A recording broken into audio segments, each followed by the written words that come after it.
hopefully this one took that smile. Today is going to be all about the great unknown. When you get to be my age, you probably still have parents that are living. And, yeah, we'll just say over 50. We won't say a number. We don't like numbers, do we? I've been planning and planning and planning. I'm one of 2 children left. And my brother, he can't really help out, so it falls on me. And I don't mind that. I don't like things that stay the same for a long time anyway, so hey, mix it up a little. I happen to be single right now. My children are all over 18, but they still, 2 of them live with me, and I keep telling them, one of these days I'm gonna be gone. I'm going to have to go and take care of your grandmother. She lives in another state, 4.5 hours away. It's not like I can just visit her every now and then, every 2 or 3 days. So I was planning a visit, and as soon as I started off, I get a phone call, and she's in the hospital. She has pneumonia. I get here, pneumonia, the flu, her blood pressure was up. Normally it's good. Her potassium was low. She's anemic. I mean, she has a lot of problems anyway, but wow, that's a lot to be at one time. So, I own my own business at home. So that's scary. I don't know, is this the time,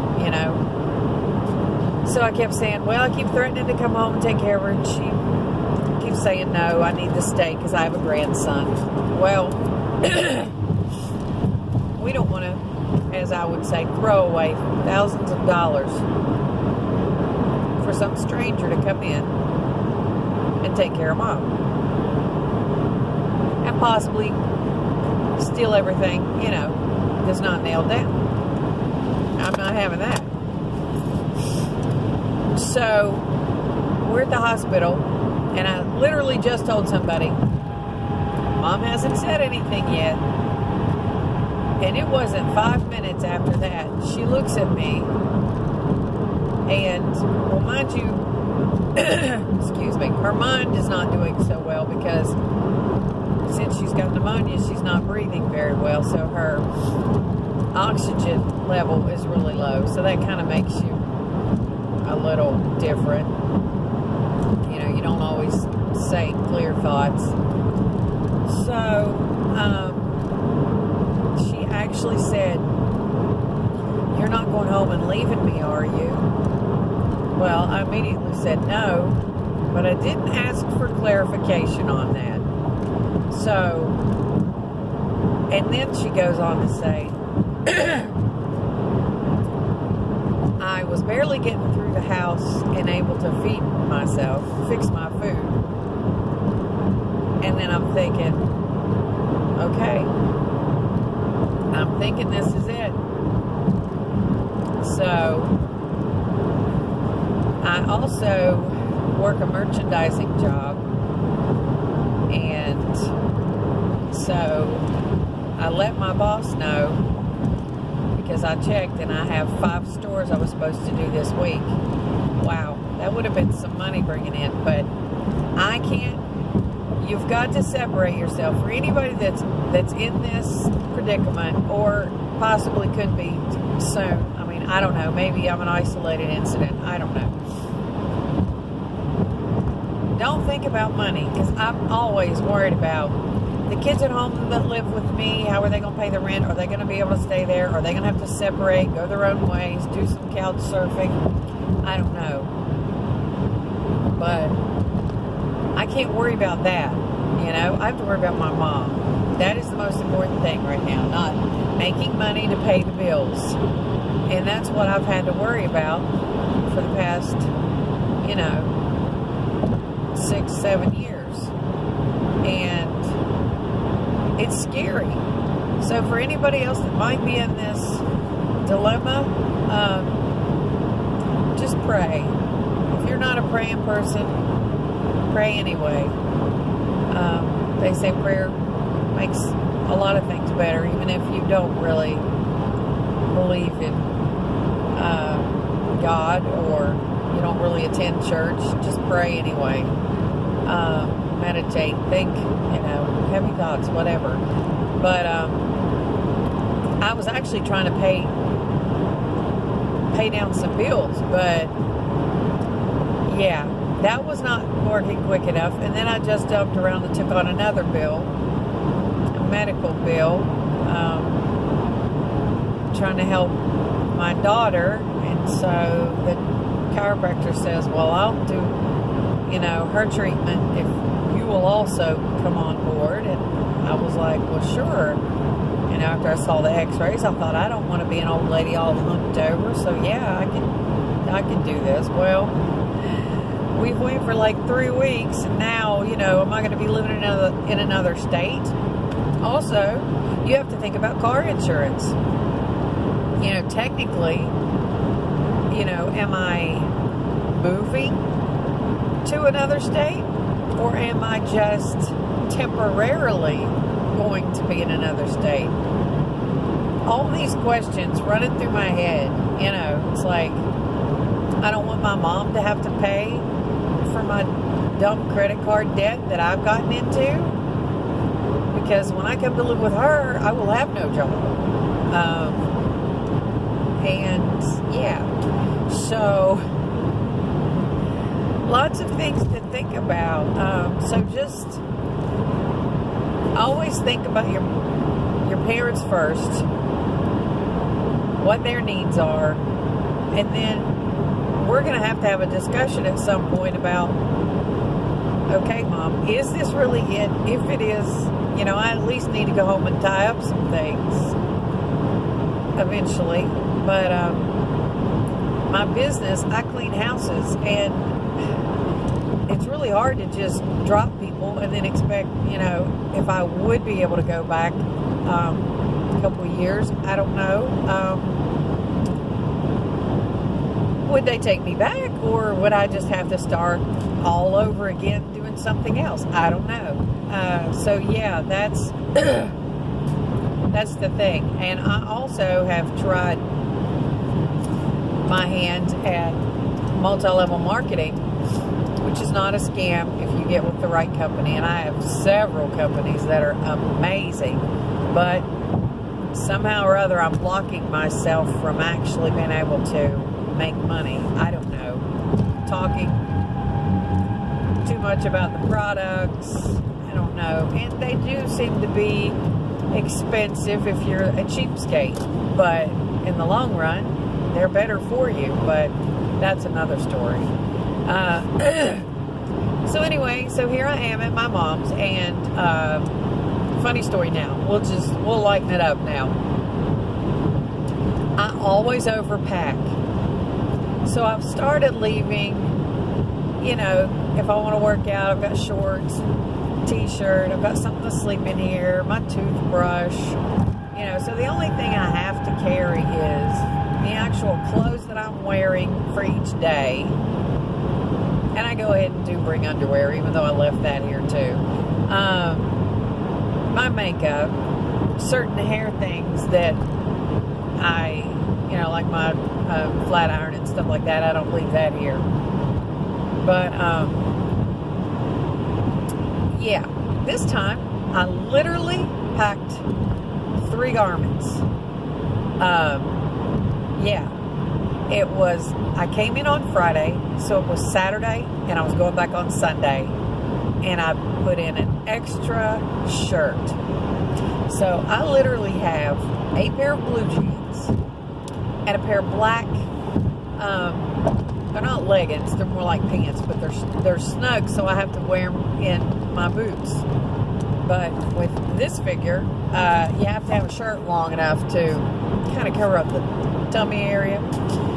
So yeah, I have one shirt that fits that description. So I ran out to Mom's local Kmart last night. Oh my Lord, they have like nothing left. it is literally snowing outside. And I had the hardest time. I couldn't find a sweatshirt other than just, the generic sweatshirts that they always have in the aisles. They still have those, the boring old granny ones. So I ended up finding this shirt, which is super thin, and then I bought a tank top to put under it. So I've been layering because it's literally 25 degrees outside, my car says. So yeah, I have several different coats. I did bring that. I brought I should put that on. I've got a vest. This is my mom's hoodie from the beach. I've got another hoodie that's thick. So, yeah, be careful when you're visiting your elderly parents. Mom will be 88 next week. Think about bringing extra clothes if they're literally in the hospital and sick, and you might have to stay a while. Yeah, maybe you should bring more than 3 outfits, because I'm probably going to be here for a while. And I really don't care to wear the same thing. I'm just saying, if you're the type that cares. But I did go out and buy another shirt. But once Mom gets out of the hospital and she's home, I really won't care. But normally I would just throw on a t-shirt, which I actually have a t-shirt that I brought, but it's not long sleeve. And for some reason, she is hot all the time, so she's got a fan on her, so she freezes me in the hospital. So, yeah, another thing, always make sure you have change. She wanted something that tastes good, which means a Diet Dr. Pepper. So I had to pay for it. And the machine says, we're not accepting cards. Luckily, I had enough change, which it was $2, to get her a soda. So she only drank half of it, so that's good. We've still got the second half I left her for today if she wants it. But, yeah, the great unknown, that's what I call it. And that name just came to me. So, yeah, don't steal it. Anyway, life of Kathy. Some days it's all about the grandson and all his crazy quirkinesses at my house. And I told him the other day, you are so lucky that you have an aunt that lives with you. Of course, you've got your mother and you've got your grandma. And a couple years ago, my mom lived with us. And she lived with us for a year. We didn't know it was going to be that long, but so he was very blessed. And I told him, I said, you are very blessed that you have all this different family that lives with you, because, and just being around women in general, being raised by women, I think it's awesome. He does kind of need a guy around, but anyway, it's my life right now looks like it's going to be turned up on its head. But we are told to take care of our parents. And just, if you have problems with this, you think you can't live with them. I didn't think I could live with my mom either. As she's gotten older, she's got a lot more negative. But we are supposed to take care of our family. Family comes first. So always remember that. No matter what. Like, I keep wondering, am I ever going to meet somebody and get married again? I don't have time to think about that right now. And I guess I'm glad I'm not in a relationship in another state, because that would be really hard. And hey, you might be asking the question, why don't you just move your mother to where you live? Well, second dilemma. She lives in the house that my grandfather built in the 30s. And we're not giving up our family home. I mean, seriously, when she passes, my brother says he's going to live there, but I can't see that happening at this moment. He's not even ready to retire. So, in one way or another, I'm going to be living there, but I had hoped it would be part-time, just so people won't break in or crazy things like that. But I don't know. You never know. God's always, he knows the plan. I would love to do some mission work and run around and do, fun things. I don't know. I really seriously do not know what's going to happen.